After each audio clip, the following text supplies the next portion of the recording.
আসসালামু আলাইকুম রহমতুল্লাহি ওবরকাতুহু।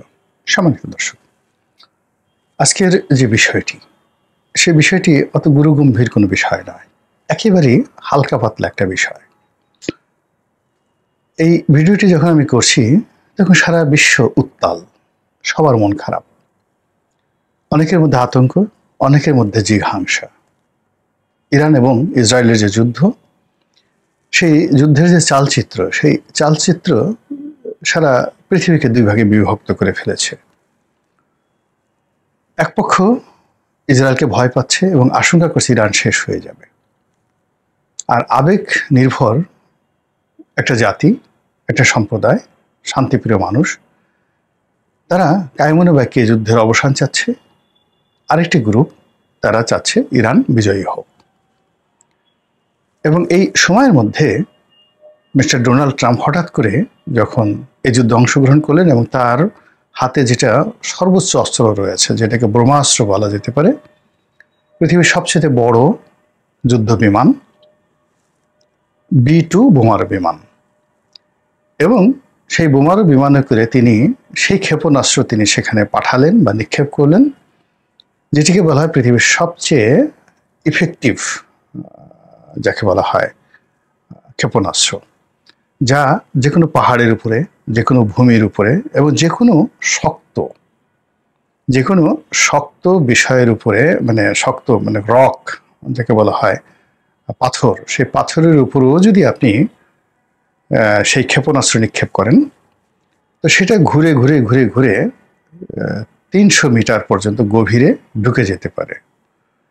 তো 300 মিটার থেকে যদি মাটি একটু নরম হয়, এটা অনেক সময় 400 মিটার পর্যন্ত তারা চলে যায়, অর্থাৎ প্রায় আধা কিলোমিটার গভীরে সেই ক্ষেপণাস্ত্র ঢুকে ওই আধা কিলোমিটারের গভীরে যদি আপনি কোনো স্থাপনা তৈরি করেন, সেটাকে ধ্বংস করে দিতে পারে। এইভাবেই আমরা শুনে আসছিলাম।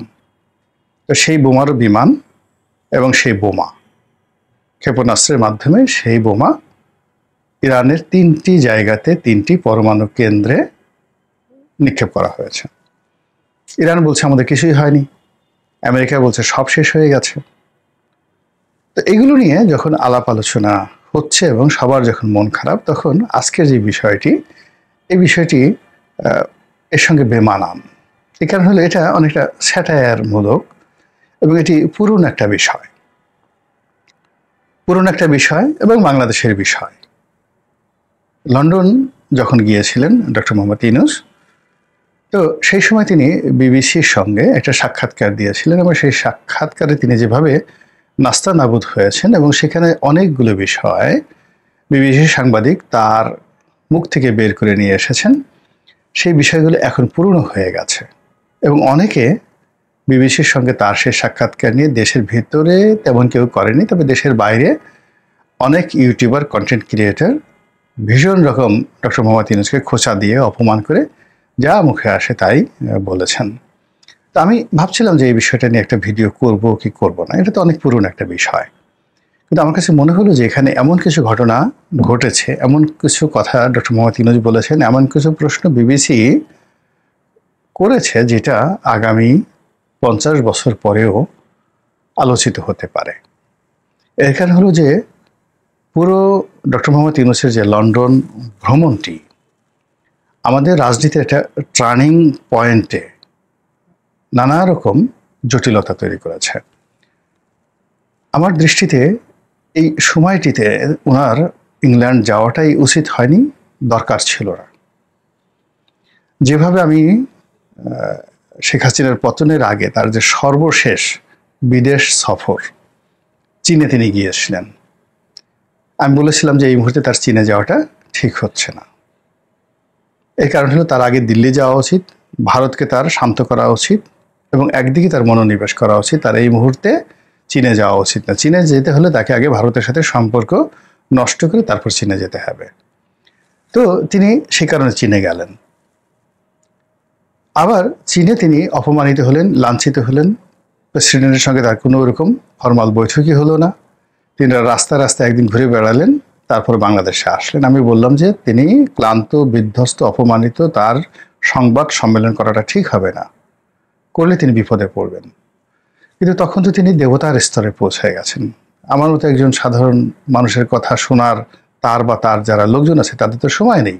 সংবাদ সম্মেলন হলো, সেই সংবাদ সম্মেলনে একজন সাংবাদিক প্রভাস আমিন তিনি একটা প্রশ্ন করলেন, রাজাকারের বাচ্চা নাতিপুতি নিয়ে একটা প্রশ্ন করলেন, আর সেই প্রশ্নের কারণে সারা বাংলাদেশ উত্তাল হয়ে গেল, শেখ হাসিনার পতন হলো। দেখেন ছোট্ট একটা জায়গা থেকে, কিন্তু ইতিহাস খুঁজে দেখেন যে শেখ হাসিনার চীনে যাওয়ার আগে বাংলাদেশে কোনো মানুষ বলেছিল কিনা গোলাম মোল্লা রনি ছাড়া যে তার এই চীনে যাওয়াটা ভয়াবহ একটি বিষয়। তারপরে তিনি ফিরে আসার পরে ইজ দেয়ার এনিবডি, কেউ বলেছিল যে তার যে পরাজয় চীনে ঘটেছে এটাকে ধামাচাপা দেওয়ার জন্য তার কয়েকদিন নীরব থাকা উচিত, সংবাদ সম্মেলন তিনি যে এসে মেলা মিলান অনুগত সাংবাদিকদেরকে নিয়ে এই মেলা মিলানোটা তার ঠিক হবে না, কিন্তু তিনি সেই কাজটি করেছিলেন। তো একইভাবে সারা বাংলাদেশের মানুষ এখন ডক্টর মোহাম্মদ ইউনূসের লন্ডন সফরে তিনি বিশাল কাজ করেছেন। সেই ব্রিটেনের যে রাজা পুরস্কার দিয়েছেন, এই পুরস্কার অমূল্য, এই পুরস্কার মহামূল্য, এই পুরস্কার পেয়ে তিনি নিজে ধন্য হয়েছেন, জাতিকে ধন্য করেছেন। এবং অনেকে বলার চেষ্টা করেছেন যে তিনি ব্রিটেনের যে রাজা চার্লস তার চেয়ে এত মহান আমাদের ডক্টর মোহাম্মদ ইউনূস যে রাজা তাকে পুরস্কৃত করে রাজা নিজে সম্মানিত হয়েছেন। রাজা যাবে, রাজা আসবে, কিন্তু ইউনূস তো দ্বিতীয়বার পয়দা হবে না, এরকম তেলবাজি। তারপর ডক্টর মোহাম্মদ ইউনূসের সঙ্গে তারেক রহমান সাহেবের বৈঠক, এটা নিয়ে দুই গ্রুপে, ইউনূস গ্রুপ ভার্সেস বিএনপি যারা লোকজন সমানে তালি বাজিয়ে যাচ্ছে। এর সাথে মেঘনা কাটার হতে পারে না। বাংলাদেশের ইতিহাসে একটা মাইল ফলক তৈরি হলো, এই দুই নেতা বৈঠক করলেন। সারা বাংলাদেশে মানে আগামীতে বসন্ত আসবে, গাছে গাছে ফুল ফুটবে, ফল হবে, কোকিল দোয়েল শালিক ময়না টিয়া পাখিতে সারা বাংলাদেশ ভরে যাবে, এইরকম স্বপ্নে যখন বিভোর, তখন আমি প্রথম থেকে বলে আসছি যে ওনার ইংল্যান্ডে যাওয়া ঠিক হয়নি। দুই নম্বর হলো ওনার এই তারেক রহমান সাহেবের সঙ্গে বৈঠকটা তার জন্য ক্ষতিকর হয়েছে, আর বিএনপির জন্য আরও বেশি ক্ষতিকর হয়েছে। উনি যাওয়ার আগে আমি ভিডিও করেছিলাম যে তারেক রহমান সাহেবের সাথে বৈঠক হলে বিপদ, আর মানে বৈঠক যদি না হয় তাহলে উভয় পক্ষের জন্য বিপদ, আর যদি মানে বৈঠক না হয় তাহলে মহাবিপদ। এইরকম একটা অবস্থা, মানে উভয় সংকটে উনি লন্ডনে না গেলে আর এই ওনার উভয় সংকটটা তৈরি হতো না, বিএনপির জন্য হতো না। আজকে যে মুখোমুখি অবস্থানে পৌঁছে গেছি রাজনৈতিক অবস্থা, ওনার সেই লন্ডন ভ্রমণ পরবর্তী সময়, এই সময়টিতে এই ঘটনা কখনো ঘটতো না। অনেক আগে বাংলাদেশ প্রতিদিন আওয়ামী লীগ জমানাতে একটা লেখা লিখেছিলাম, খুবই জনপ্রিয় একটা লেখা ছিল, হাতি কখন গু খায়। আপনারা কি বলতে পারেন যে বনের সবচেয়ে শক্তিশালী বৃহৎ প্রাণী তাকেও অবস্থায় পড়ে গু খেতে হয়, হাতি কখন গু খায় এটা নিয়ে একটা লেখা লিখেছিলাম।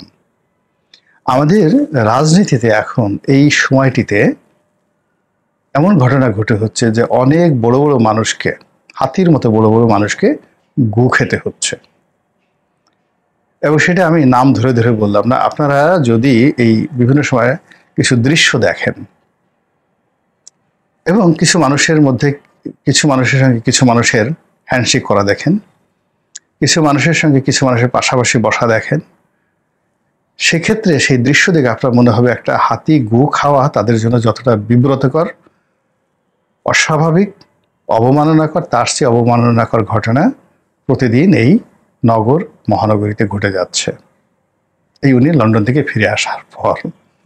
তো যাই হোক, তো সেই কারণে আমার কাছে যেটা মনে হচ্ছে যে একটু দেরিতে হলেও উনার এই লন্ডন ভ্রমণের যে দুটো অংশ, একটা হলো রাজার যে সাথে তার পুরস্কার গ্রহণ, এটা নিয়ে আমি টকশোতে বলেছি, টেলিভিশনে অসংখ্যবার, আমার এই চ্যানেলে বলেছি, আবার তারেক রহমান সাহেবের সঙ্গে তার বৈঠক নিয়ে টকশোতে বলেছি, চ্যানেলে বলেছি। ফলে এই বিষয়গুলো নিয়ে আর বলবো না। আমি শুধুমাত্র যেটা বলবো সেটা হলো বিশ্বের অন্যতম প্রভাবশালী মিডিয়া, সেই মিডিয়াতে ডক্টর মোহাম্মদ ইউনূসের যে সাক্ষাৎকার বিবিসির সঙ্গে, সেখানে বিবিসির সাংবাদিক তাকে যেভাবে রোস্ট করেছেন, আমরা যেটাকে নাস্তা নাবুদ বলি, ইংরেজিতে রোস্ট বলা হয়, অনেকটা হাসতে হাসতে যদি কাউকে ভাজি করেন, কাউকে পোড়ান, কাউকে আলু ভর্তা করেন, কাউকে ম্যাশ করেন, তো এটাকে রোস্টেড বলা হয়। হাসতে হাসতে, আপনি বলতেও পারবেন না, মানে আপনাকে ঠাট্টা করতে করতে একটা জায়গাতে বসিয়ে আপনার মুখ দিয়ে এমন সব বিব্রতকর কথা বের করবে বা আপনাকে এমন সব প্রশ্ন করবে যে এই প্রশ্ন আপনি উত্তরও দিতে পারবেন না, আর সেই প্রশ্নে আপনার কাপড় চোপড় কিছু থাকবে না। এরকম ইউরোপে রোস্ট হয়। অনেক মন্ত্রী, এমপি, অনেক বিখ্যাত ব্যক্তি, অনেক সেলিব্রিটি তাদেরকে রোস্ট করে। এমনকি ইউরোপ আমেরিকাতে যেটা হয়, যেমন দেখা গেল সন্তান পিতাকে রোস্ট করছে, দুজনই সেলিব্রিটি, তারপরে স্ত্রী স্বামীকে রোস্ট করছে। তো এই জিনিসগুলো হয়। যেমন দেখা গেল যে আপনারা সবাই তো প্রিয়াঙ্কা চোপড়াকে চিনেন। তো প্রিয়াঙ্কা চোপড়া তিনি নিক জোন্সকে বিয়ে করেছেন। জোনাস ব্রাদার, আমেরিকাতে শিল্প অঙ্গনে সাহিত্য কিন্তু বিখ্যাত একটা পরিবার। তো এই পুরো পরিবারকে রোস্ট করার দায়িত্ব দেওয়া হলো একটা টিভি শোরুমে, মানে টিভির টকশোতে। তো প্রিয়াঙ্কা চোপড়া ভারতের মেয়ে, তিনি এই যে আমেরিকার একটা বিখ্যাত পরিবার এবং তার চেয়ে বয়সের ছোট তার স্বামী, কিন্তু তার ব্যক্তিত্ব, তার যে নেম ফেম, এটা আমেরিকার লোকজনই বুঝতে পারবেন যে এই পরিবারটি সেখানে কতটা প্রভাবশালী। তো যেভাবে স্ত্রী তার স্বামী এবং তার দেবরদেরকে যেভাবে রোস্ট করলেন, ওটা আপনি না দেখলে বুঝতে পারবেন না যে হিউমার কত উচ্চ পর্যায়ে হতে পারে। তো এখানে আসলে ডক্টর মোহাম্মদ ইউনূসকে যে রোস্ট করা হয়েছে, এখানে কোনো হিউমার করা হয়নি। মানে অনেকটা গজাল মেরে মেরে, মাথার উপর গজাল মেরে মেরে যদি কাউকে রোস্ট করা হয়, কারো শরীরের মধ্যে যদি ডাইরেক্ট একেবারে খুন্তা ঢুকে দেওয়া হয়, আপনাদের গ্রামে খুন্তা চিনেন, কোদাল চিনেন, তা আপনি ধরেন ধারালো তলোয়ার দিয়ে কাউকে খোঁচা দিলেন বা কাউকে আঘাত করলেন, বা খুব তীর দিয়ে, বিষাক্ত তীর দিয়ে দূর থেকে আপনি খুব নিখুঁতভাবে কারো কলিজার উপর আঘাত করলেন, তো সেটা যেমন হয় আপনি টের পাবেন না। বা আপনাকে যদি একেবারে খুব অত্যাধুনিক একটি অস্ত্র দিয়ে গুলি করা হলো, মাথার খুলি বের হয়ে গেছে, কিন্তু আপনি তারপর 2-3 মিনিট টের পাবেন না যে আপনার মাথা ভিতর দিয়ে একটা গুলি চলে গেছে। কিন্তু আপনাকে যদি একটা কোদাল নিয়ে এসে কেউ একটা কোপ দিতে চায় এবং কোদাল দিয়ে একটা কোপ দেয়, মাথাটা 2 ভাগ হয়ে যায়, ওটা বীভৎস। বা আপনাকে একটা খুন্তা, কবর খুঁড়ে, আমরা সেই এখন খুন্তা আছে কিনা জানি না, আমরা সেই 70 দশকের 80 দশক গ্রামে যারা দেখেছি, খুন্তা এবং কোদাল এটা দুটি খুবই গুরুত্বপূর্ণ। গর্ত খোঁড়ার জন্য খুন্তা ব্যবহার করা হয়, তারপর সেই গর্তকে আরো বড় করার জন্য কোদাল ব্যবহৃত হয়। তো এরকম খুন্তা এবং কোদালের ব্যবহার। এরকম যদি কাউকে খুন্তা দিয়ে, কোদাল দিয়ে রোস্ট করা হয়, আঘাত করা হয়, তখন তার জন্য যে রকম একটা অসহ্য হয়ে যায়, তদ্রূপ ডক্টর মোহাম্মদ ইউনূসের সঙ্গে বিবিসি যে সাক্ষাৎকার, সেই সাক্ষাৎকারটি তার জন্য ওইরকম একটা বিব্রতকর পরিস্থিতি তৈরি করেছিল।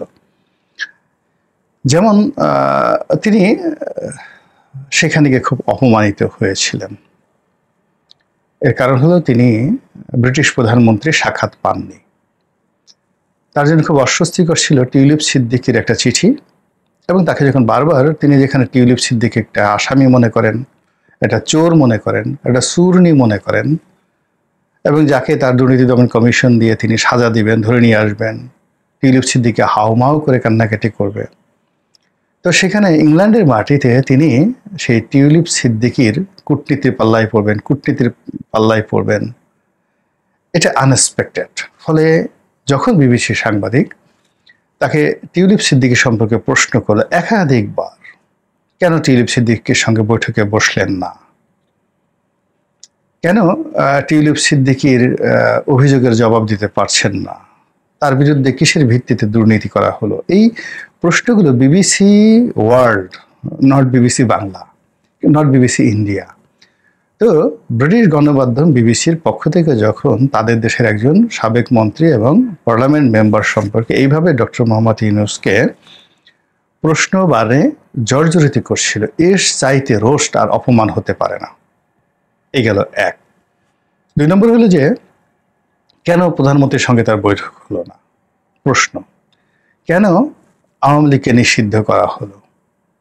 তো এই সমস্ত প্রশ্নগুলো ইংল্যান্ডের মাটিতে বসে ডক্টর মোহাম্মদ ইউনূসকে করা হবে, এটা ডক্টর মোহাম্মদ ইউনূস কল্পনাও করতে পারেনি। তিনি সবসময় যেভাবে খেলেন, ইকোনমিস্টের সাথে, নিউ ইয়র্ক টাইমসের সাথে, CNN এর সাথে, আল জাজিরার সাথে, অন্যান্য যে সমস্ত বিশ্ব মিডিয়া আছে, বিবিসি সহ অনেকের সাথে তিনি বহুবার কথা বলেছেন এবং সবসময় তিনি দুই হাতে খেলেছেন এবং সাংবাদিকদেরকে তার মতো করে তিনি প্রশ্ন করার সুযোগ দিয়েছেন, উত্তর দিয়েছেন এবং পুরো বিষয়টি তার ফেভারে ছিল। কিন্তু এইবার তাকে রোস্টেড হতে হয়েছে, ভীত সন্ত্রস্ত হতে হয়েছে, বিব্রত হতে হয়েছে, বিমর্ষ হতে হয়েছে, অপমানিত এবং লাঞ্ছিত বোধ করতে হয়েছে। এখন এটার পরিণতি কি? এখানে একটা বিষয় হলো, বিশ্বের যে গণমাধ্যমগুলো, আল জাজিরা, বিবিসি, তারা টার্গেট করে কারো পক্ষে নামে আর কারো বিপক্ষে নামে। যেমন ধরুন আল জাজিরা, তারা দীর্ঘদিন ধরে শেখ হাসিনার বিরুদ্ধে তারা নেমেছিল এবং শেখ হাসিনাকে ক্ষমতাচ্যুত করার পরেও এখন পর্যন্ত আওয়ামী লীগকে তারা ছাড়েনি। একইভাবে CNN, যদি কারো বিরুদ্ধে লাগে, একেবারে ওই শেষ সময়টা পর্যন্ত সেই মিডিয়াগুলো তাদেরকে আঘাত করতে থাকে। বাংলাদেশে একই অবস্থা। আপনি বাংলাদেশে ধরেন যদি প্রথম আলো, তারপর ডেইলি স্টার, তারা যেদিন থেকে প্রতিষ্ঠা হয়েছে সেই দিন থেকেই তারা তিনটি শ্রেণীকে ধ্বংস করছে। প্রথম শ্রেণী হলো যারা ইসলামাইজেশন মানে ধর্মকর্ম করে, এদেরকে জঙ্গি বানানো, এদেরকে উগ্র বানানো, এদের একটা এজেন্ডা। ধর্মহীনতা তৈরি করা এদের একটা এজেন্ডা। সেকেন্ড থিং হলো আওয়ামী লীগ, বিএনপি, এরা দুটো রাজনৈতিক দলই দুর্নীতিবাজ। তারেক রহমান হাওয়া ভবন, শেখ হাসিনা টাওয়া ভবন। জয়, তারেক, এই দুটো পরিবার এদের দ্বারা কিছুই হবে না। এই দলে যারা মন্ত্রী আছে, এমপি আছে, সেটা বাবর হোক, সেটা বিপু হোক, নসরুল হামিদ বিপু। এই দলে রশিদুজ্জামান মিল্লাত মানে বিএনপির রশিদুজ্জামান মিল্লাত হোক বা টুকু হোক কিংবা আওয়ামী লীগের ওবায়দুল কাদের হোক, কোনো ম্যাটার করে না। এখানে নাসিরউদ্দিন পিন্টু যে মারা গেছে, সে পিন্টু হোক কিংবা জয়নাল হাজারি হোক, ডাজ নট ম্যাটার। ডেইলি স্টারের থিওরি হলো এই দুটো রাজনৈতিক দলের সম্ভাবনাময় যত রাজনৈতিক শক্তি আছে তাদেরকে পচিয়ে গলিয়ে আলু ভর্তা করে তাদের কবর রচনা করা, রাজনৈতিক কবর রচনা করা। সেখানে শামীম ওসমান বলেন, অন্যান্য যারা বলেন, ডাজ নট ম্যাটার। তারা সেই যে কাজগুলো তারা শুরু করেছিল 1991 থেকে, সেই 1991 প্রথম আলো তখন 91-তে প্রতিষ্ঠিত হয়নি, ডেইলি স্টার হয়েছে। তো প্রথম আলো তখন ভোরের কাগজ ছিল। তো ভোরের কাগজ দিয়ে তারা যে শুরু করেছে সেটা প্রথম আলো তে গিয়ে সেটা রূপান্তরিত এবং আজ পর্যন্ত আবার এই এখন তারা হাওয়া ভবনকে খুঁজে পেয়েছে। তারা তারেক রহমান সাহেবের গাড়িকে খুঁজে পেয়েছে, যে ইংল্যান্ডে এত এই গত 10 মাসের মধ্যে দুটো, একটা রেঞ্জ রোভার আর একটা হলো ল্যান্ড রোভার, এত দামি গাড়ি তারা পেল কোথায়? এবং তাদের বিভিন্ন যে সোর্স আছে সেই সোর্সের মুখ দিয়ে তারা এই কথাগুলো বলাচ্ছে। তারা সরাসরি বলছে না, তাদের অনেক এজেন্ট আছে, তাদেরকে দিয়ে বলাচ্ছে। তো বলি এখন পরে যখন তারা ধরবে তখন দেখবেন তারেক রহমান সাহেবের আর ইমেজ থাকবে না। তারা রশিদুজ্জামান মিল্লাতকে ধরেছে যে এই লোক সিঙ্গাপুরে গিয়ে আবার এই জমানাতে তারা এই কাদের সাথে বসছে, এইরকম বিএনপিকে এই জমানাতে এসে যা যা পচানোর দরকার পুরো কাজটা বাংলাদেশে যারা সাংবাদিক মহল তারা কিন্তু শুরু করে দিয়েছে এদের নেতৃত্বে। তদ্রূপ বিবিসিরও একই অবস্থা। বিবিসি যদি কারো পক্ষে নামে শেষ পর্যন্ত তার পক্ষে থাকে, যেমন বাংলাদেশের যে বিবিসি বাংলা আছে আর ভারতের যে বিবিসি ইন্ডিয়া রয়েছে, এরা নরেন্দ্র মোদীর লোক আর বাংলাদেশে শেখ হাসিনার লোক। আপনি মরে গেলেও আপনি এই দুটো প্রতিষ্ঠানকে এর বাইরে নিতে পারবেন না, বিজেপি এবং আওয়ামী লীগের বাইরে নিতে পারবেন না। তো সেই আছর কি বিবিসি লন্ডনে পড়লো, বিবিসি যেটা গ্লোবাল সার্ভিস তাতে পড়লো, আমি বলতে পারি না। কিন্তু বাস্তবতা হলো যে এই যে ডক্টর মোহাম্মদ ইউনূসের বিরুদ্ধে বিবিসি যে নামলো, বিবিসি লন্ডন, সেটা কিন্তু বিবিসি ভারত এবং বাংলাদেশ, বিবিসি বাংলা তারা ওন করবে। এবং এখানে বিবিসি বাংলায় চাকরি করতো আকবরকে সেখানে লন্ডনে খুব বড় দায়িত্ব দেওয়া হয়েছে। সিনিয়র সচিবের মর্যাদায় দেওয়ার জন্য, কিন্তু এটা বিবিসিতে সে কিছুই করতে পারবে না।